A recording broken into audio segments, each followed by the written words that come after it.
नमस्ते जी, नमस्ते। तो जहाँ से प्रिपरेशन ख़त्म होती है वहाँ से अटेम्प्ट शुरू होता है। This is basically the entire crux of attempt. और कितने अटेम्प्ट लेते हैं लोग? यूपीएससी में स्टैंडर्ड क्वेश्चन है, कितने अटेम्प्ट लिए हो भैया? 3, 4, 5 कितने? तो आज हम पढ़ने जा रहे हैं attempt which is 511 IPC। This section you have to mention in your answers. तो आंसर को थोड़ा सा अच्छा बनाने के लिए ये सब पॉइंट करेंगे। And the main point is where is preparation ending and where is attempt beginning, because that's a very thin line. तो उसके लिए हम यहाँ पे case laws पे आएंगे which are pretty good actually in explaining this difference. So commission of crime, यहाँ से आप शुरू करेंगे अपना answers whenever you're tackling attempt, is that commission of crime के 4 stages हैं. 4 stages is formation of intention, that is FPAC. So F से formation of intention, then preparation of commission of offense, then attempt, actual attempt जो हमारा topic है, and then commission when gets completed. So actual attempt or actual completion of the act. So the key word is actual. IPC does not punish for formation of intention. IPC sometimes, not generally speaking, punishes for preparation of ये आपका commission of offense. तो basically वहाँ पे आते हैं 122, 326, 399 sections के अंदर यहाँ पे पकड़ा गए हैं, लेकिन वो बड़े मतलब they are very strict liability offenses and they have very good reasons also कि आप प्रिपरेशन स्टेज पे ही आपको रोक लिया जाए। बट हम प्रिपरेशन से एक स्टेज आगे पे हैं, तो जब भी आप अपना आंसर एलुसिडेट करेंगे ये 4 स्टेजेस आपने बताने ही बताने। You can not basically create an answer without mentioning this 4। And what is then आपका attempt? This is a direct movement. Note down these words, because when you start writing legal language it really gets the answers really flourish. A direct movement towards the commission of the act. Alright, and अब attempt के साथ 2, so attempt is read with except for a few sections wherein attempts directly दे रखे हैं offenses के साथ tied in होके, otherwise it's always an attempt 2, तो attempt के साथ कोई ना कोई और आगे section लगेगा। And attempt of what? So intended but unfinished crime. अब intended क्या है? This key line you will have to mention. Do mention this. This is manifest in our shore.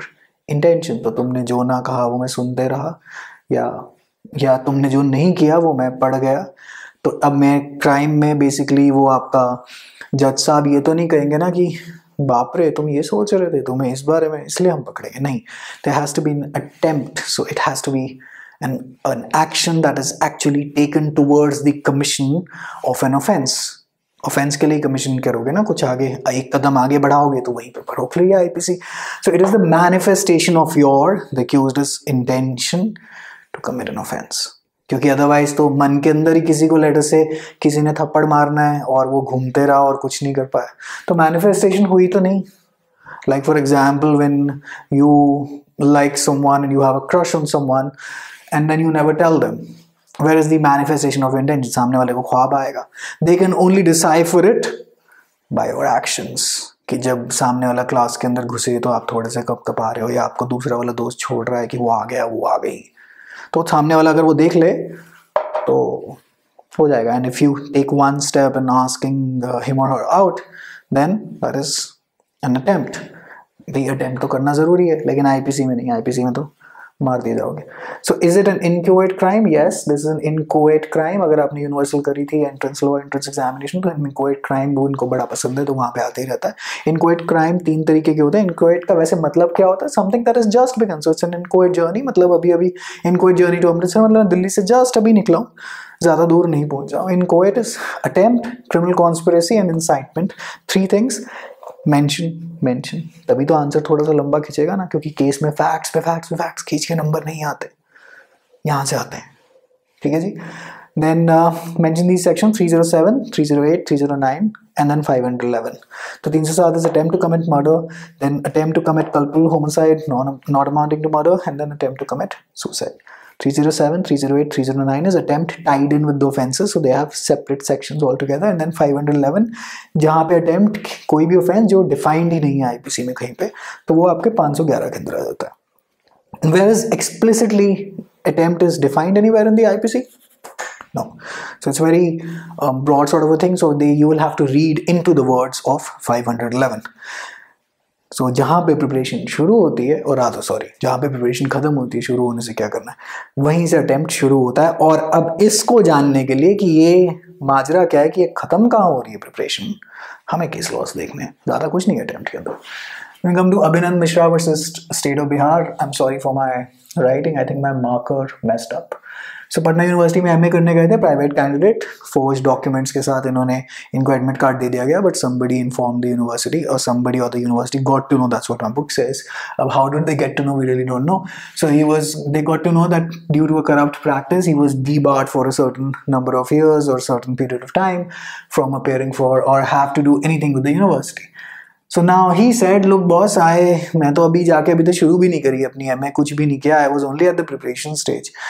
This was not an attempt. So Supreme Court said, भाई साहब ऐसे थोड़े ना चलेगा आपका काम, प्रिपरेशन कंप्लीट आपने कर दी थी, the moment you dispatched your documents to the university, आपकी प्रिपरेशन तो आप घर में करेंगे ना, अपने कागज वागज जो झूठे बनाए अपने घर पे बनाइए, लेकिन जिस टाइम आपने यूनिवर्सिटी को डिस्पैच कर दिया उस टाइम आपकी इंटेंशन जो है वो मैनिफेस्ट हो गई और यूनिवर्सिटी को आप पे चीट का अटेम्प्ट आ गया।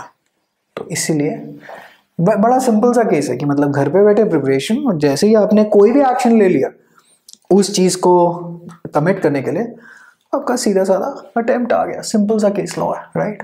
तो इसके अंदर फिर से आप यहीं पे इसी केस में से बेसिकली ये वाले 4 पॉइंट्स निकले, तो 511 को कॉन्स्टिट्यूट कराने के लिए आप ये 4 पॉइंट्स यहाँ पे भी मेंशन करेंगे जब भी आप ये केस इलाबोरेट कर रहे हैं।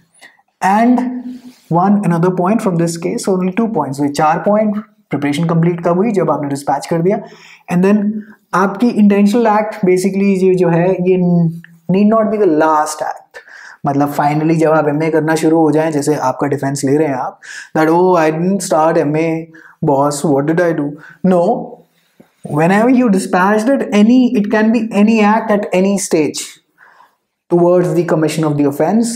That is whenever you commit that act at any stage, your preparation is over and you straight away are now under 511, and in case of these offenses you are under 307, 8 and 9. Now how do we basically check कि जहाँ पे line ख़त्म होती है या line नहीं, जहाँ पे हम खड़े होते हैं वहीं से लाइन शुरू होती है, ऐसा हम कैसे चेक करें कि आप कहाँ खड़े हैं? तो इसीलिए कि जहाँ पे आपकी प्रिपरेशन ख़त्म हो रही है वहाँ अटेम्प्ट शुरू हो रहा है, उसके 3 टेस्ट, एक proximity test, then locus poenitentiae and equivocality test. I am not sure about the pronunciation. I looked it up on the internet, but there were different versions, so I made one on my own. Poenitentiae, whatever. जब ये फिरंगी राजमा चावल ठीक से बोलना शुरू हो जाएंगे, हम भी इनके शब्द, ये वैसे भी लैटिन वाले तो वैसे ही हिले होते हैं। इक्विवोकैलिटी टेस्ट, अच्छा जी। तो ये अब 3 टेस्ट हैं आपके जो कि इस समस्या को हल कर रहे हैं। Then we come to state of Maharashtra versus Mohammad Yakub. इन 3 टेस्ट को अभी हम इलैबोरेट करते हैं। ट्रक से भाई साहब उतरे, सिल्वर इन्होंने स्मगल करना था, there was the custom excise department got to know, so he placed the silver on the ground, even a plane was basically heard, a sea plane was heard, जो कि ज़्यादातर पुराने ज़माने में स्मगलिंग के लिए यूज़ किए जाते थे, but then he was arrested. So he said when did I attempt, अभी तो प्लेन भी नहीं आया था, मैं भी क्या मतलब क्या चल रहा है यहाँ पर, I never attempted, it was just preparation going on. So additional sessions judge acquitted him. So the trial court must have then appeal के अंदर ही गए होंगे. Then preparation stage was not crossed, he said. Then Supreme Court said, भाई 2 judges ने अपने अपने अलग opinions दिए थे, but concurring judgment थी, but अलग अलग points उन्होंने दिए कि proximity rule लगाएंगे. So the first one is proximity rule. It does not relate to time and place or time and action. It relates to intention. And the other guy said, the other judge, is that it is the proximity is actual physical place. भैया तुम वहाँ पे लड्डू बांटने गए थे, silver जब तुमने जमीन पे रखा था, ट्रक में तुम लेकर गए, सामने से प्लेन की आवाज आ रही है, तो हो क्या रहा है? सो प्रॉक्सिमिटी रूल आप थोड़ा सा एलैबोरेट यहाँ पे करेंगे, दैट कितनी दूर हैं आप अपने कमिशन ऑफ ऑफेंस से। जब आप बिल्कुल ही पास है, जो आप एक्ट करने जा रहे हैं, जिस टाइम आपने वो बहुत नियर बाय वाली एक्ट कर दी, उससे that is basically proximity. So then we'll basically cover you up in 511. Like in this case, this act, the act of dispatching the documents to the university, next stage is क्या? Next stage तो आपको admission है ना? See? So it is very very close. ये नहीं है कि अभी आप जैसे let us say for example, this guy must have forged his mark sheet, and then at his home only he must have forged his mark sheet and never dispatched it. So the offense of cheating the university and only forging the mark sheet is miles away, so he cannot, proximity rule के अंदर बच जाएगा. So proximity rule, ये वाले भाई साहब कह रहे हैं कि physical proximity, that is the place and this is time and action. Now when we come to ये आपका doctrine, sorry, locus poenitentiae या poenitentiae बोलते हैं इसको, चलो for our purposes. You prepared for it and you backed out. मतलब आपने सारी तैयारी करी, सेम केस इसी को ले लूँ मैं कि मार्कशीट वगैरह सब तैयार कर दी, कागज वागज तैयार कर दी, फिर लगा यार पकड़े जाएंगे, ओह कोई नहीं, रहने दो, भेजा ही नहीं. सो डॉक्ट्रिन ऑफ लोकस पोएंटिएंटे, वैसे कॉन्ट्रैक्ट की डॉक्ट्रिन है बट यहाँ पे भी अप्लाई हो रही है. तो लोकस पोएंटिएंटे की जी आप किस पॉइंट से बैकआउट कर गए, तो उस पॉइंट, अगर वो पॉइंट प्रिपरेशन और प्रिपरेशन क्रॉस नहीं किया है तो आप बच जाएंगे, 511 की पव्यू में नहीं आएंगे. It is as simple as that. So that specific point in which आप आगे नहीं बढ़े and you returned, so that is this doctrine. Simple, isn't it? And this is not a general rule. This basically again was compounded here. यहाँ पे mention की गई थी doctrine. So not a general rule. ये मलकियत सिंह वाला case है जो कि I think आपके केस पॉइंट में नहीं है, so I'm not covering it. But मलकियत सिंह के अंदर ये यूज हुई थी. वो he was smuggling paddy and then वो truck was caught far from the border. मतलब अभी एक्ट होने जा रही थी and then far from the border. तो वो वहाँ से वो कह रहे थे कि जी what if I had gone back and I don't know, let us not get into Malkiyat case because I'm not very clear on the facts, but this is the doctrine that was flowing from here. Okay, so you're preparing and then you're backing out from the attempt, so you have not crossed the preparation, अभी खत्म नहीं हुई थी आपकी.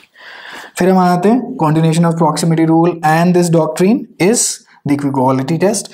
Is that this basically comes if and only if the intention of doer basically demonstrates it is very clear that your intention जिसको हम attempt में पकड़ सके. So basically again manifestation of intention का ये वाला point है, तो ये आपने यहाँ पे थोड़ा सा elaborate कर देना है. This doctrine, that is the equivocality test, कि हमें दिख रहा है जो तुमने act करी है, it constitutes attempt thanks to your unequivocal intention to do or rather to commit that offense. Alright?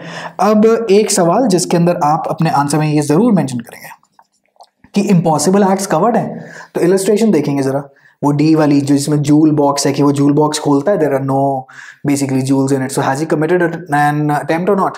So impossible act actually covered है, इट इज कवर्ड, क्योंकि अब भाई जूल ही नहीं है तो कैसे उठाएगा बंदा, उसमें से जूल कैसे निकालेगा, बट ऑफेंस तो बना रहा है ना इलस्ट्रेशन, तो that is what illustrations are for. तो इम्पॉसिबल एक्ट कवर्ड है. जूल वाला एग्जांपल देंगे, इलस्ट्रेशन पढ़ेंगे इस सेक्शन की.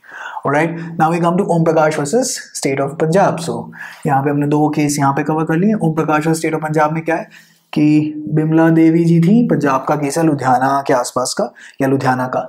तो उसके अंदर बिमला देवी जी को बहुत ज़्यादा टॉर्चर किया, तो she left and then basically the husband's मामा टोल्ड हर कि नहीं तुम वापस आ जाओ, he won't maltreat you or maltreat you, and then she again came back and then she was tortured. She was not given food, she was locked up, and there was endless torture. And then she finally, I think, escaped her room one day, and then social workers got the drift, and then the husband was charged with 307 attempt to commit murder. So he was like, भाई मैंने तो कभी किया ही नहीं ऐसा attempt, नहीं. तो जज साहब कह रहे हैं इसके अंदर 307 को अट्रैक्ट करने के लिए दो चीज़ें बहुत ज़रूरी है. So this is a case that is relating to 307. That is evil intention आपकी ज़रूरी होनी चाहिए, एंड यू नो कि आपके ये सब हरकतें करने से कि सामने वाला गुजर जाएगा. तो अगर आप एक औरत को जिसको आप खाना नहीं दे रहे, सिर्फ 5-6 दिन में एक बार पानी दे रहे हैं, उसकी मार पिटाई कर रहे हैं, उसको कमरे में लॉक कर रहे हैं, what else are you expecting her to live on in a room? So under 307 he was convicted. So this is basically a case on 307 Om Prakash state of Punjab. This is आपका again these doctrines आप यहाँ से elucidate करेंगे, and then state of Maharashtra versus Mohammad yakub. अब हम आते हैं ज्ञान Kaur versus state of Punjab. इसमें this is actually more like a constitutional law case, but then has related to criminality and everything. So अब यहाँ पे आ रहे हैं 306 का abetment of suicide. So their counsel said, so her husband and her were charge in 306 and 309 if I am not mistaken, because they Kulwant Kaur का इन्होंने suicide basically attempt इन्होंने आगे कराया था. सो देयर काउंसिल सेड, अब सुप्रीम कोर्ट में बार बार facts तो चेकिंग होते नहीं, तो सुप्रीम कोर्ट के अंदर ये कह रहे थे कि जी 309 जो है मेरे क्लाइंट के ऊपर लगता ही नहीं है, because it is violated of 14 and 21. अब 14 एंड 21 वायलेट कर रहा है and then it says right to die है तो सही 21 के अंदर, आप क्या बातें करे जा रहे हैं सुप्रीम कोर्ट जी। तो और 309 तो आप अल्ट्रा वायस डिक्लेयर कर दिए, इट इज अनकॉन्स्टिट्यूशनल, ऐसा बेकार सेक्शन हमने तो कभी देखा नहीं। सो अब इसके अंदर क्या डिसीजन आया था कि अब बेसिकली पहले प्रॉब्लम क्या थी कि right to die is under article 21 और not. Well supreme court overturned an earlier decision of Prathinam versus Union of India and said no, it is not a part of 21 because right to life जो कि 21 के अंदर है, it is means a life with dignity. It does not mean any life. It means a life with dignity, and life and death are not synonyms. So how exactly are you equating the two under 21? So right to die नहीं है 21 के अंदर. We are only talking about right to life and that too life with dignity. And then basically he said no 306 is also violative of the constitution, 309 is also violative of the constitution. अच्छा when they said कि right to die है 21 के अंदर तो प्रथिनम वाला जो case था वो ओवरटर्न कर दिया गया। then 306 और 309 they are both good under law and they are both constitutional sections हैं। ये वाला आपकी अबेटमेंट की बात कर रहा है and ये वाला 309 is attempt की बात कर रहा है। they are two completely separate offenses and you will be caught under this। तो सुप्रीम कोर्ट से कि बाकी अपनी अपील वगैरह अपने प्रॉपर स्टेज पे लगा लो। तो इसके अंदर सुप्रीम कोर्ट के पास ये अपील गई नहीं थी, तो 306 और 309 पूछने गए थे हमारे वकालत वाले भाई बंधु कि 306 309 ही हटा दो जी, जब कानून नहीं रहा तो मेरा क्लाइंट बच जाएगा। तो दैट इज ज्ञान कौर। थोड़ा सा आपको एलैबोरेट 306 309 में अबेटमेंट और अटेम्प्ट के डिफरेंस में करना पड़ेगा if you choose to go in for this case. I avoided it because वो इसको खींचना थोड़ा सा मुश्किल है because you will have to go into constitutional law for that and I don't think that you are gonna have the time to do that because you not gonna get into. अच्छा इनमें एक argument ये भी था कि 14 violet करता है कि नहीं, तो 14 कहते हैं नहीं कोई वायलेट नहीं करता। 14 21 आप बेसिकली यहाँ पे पकड़ सकते हैं। तो 14 और 21 के अंदर ये आर्ग्यूमेंट हुए थे। अगर आप ये करना चाहते हैं केस तो थोड़ा सा आपको अबेटमेंट और अटेम्प्ट में थोड़ा सा एलैबोरेट करना पड़ेगा। ओम Prakash versus state of Punjab आपका 307 के अंदर और 307 के अंदर उन्होंने 2 एसेंशियल इंग्रेडिएंट्स दे दिए। Then we come to state of Maharashtra. State of Maharashtra वही truck silver and then proximity rule. 2 opinions थे बट कंकरिंग जजमेंट थी, कोई डिसेंट नहीं था। 3 डॉक्ट्रिन्स आप मेंशन करेंगे। Abhinandan Mishra versus state of Bihar. As soon as you dispatched it you movement you crossed preparation and then preparation ends attempt begins. ये 4 sections आप mention करेंगे ही करेंगे। 3 टाइप के incubate crimes, attempt, criminal conspiracy and incitement and this forget it. Commission of crime is formation of intention. वो जो 4 stage ये हर जगह हर case law elaborate करते हुए आपने देने ही देने हैं। ऑलराइट, और होपफुली दोबारा अटेम्प्ट ना देना पड़े लॉ ऑफ क्राइम्स का। This is all that there is to it. Core cruxes, कहाँ पे प्रिपरेशन खत्म हो रही है और कहाँ हम स्टेज ऑफ अटेम्प्ट के अंदर जा रहे हैं। दैट इज द मतलब जब आप प्रैक्टिस भी करेंगे तो ये क्वेश्चन बार बार उठता है कि 511 कब चालू होगा, यहाँ पे एप्लीकेबल है। That's the only thing to consider. Alright, चलो all the very best for your exam. Take care, bye bye.